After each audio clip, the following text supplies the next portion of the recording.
Incoming transmission standby. Welcome to the Nod News Network.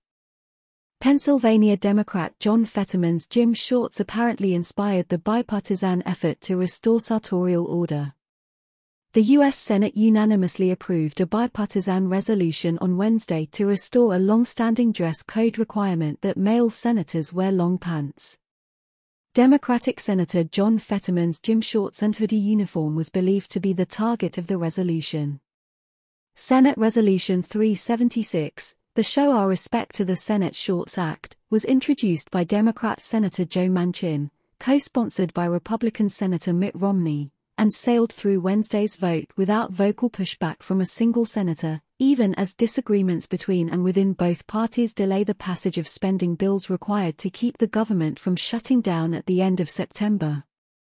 Senate Majority Leader Chuck Schumer announced earlier this month that the chamber's traditional dress code, policed by the Senate Sergeant-at-Arms but apparently not written anywhere into the rules or laws governing official business, would no longer be enforced for senators.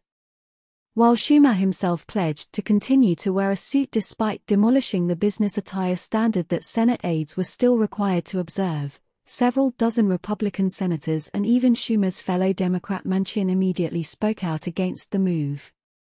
Allowing casual clothing on the Senate floor disrespects the institution we serve and the American families we represent, an open letter to Schumer signed by 46 of his colleagues insisted, urging the New York Democrat to immediately reverse this misguided action. Fetterman became known for his hoodie and gym shorts uniform while serving as Lieutenant Governor of Pennsylvania before coming to Washington last year.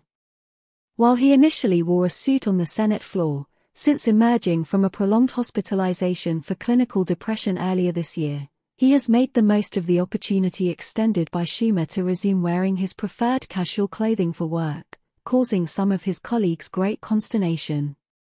Before the dress code was repealed, those in violation were required to cast their votes from outside the chamber. Fetterman's detractors have long accused him of choosing his self-described slob uniform to prop up a phony working-class persona, pointing out that it was his privileged background, with parents who financially supported him into his 40s, that allowed him to go into politics in the first place, taking a $150 per year job as mayor of Braddock, Pennsylvania. While the Senate was triumphing over sartorial anarchy, the House remained divided over the funding bills required to keep the lights on in Washington past Saturday.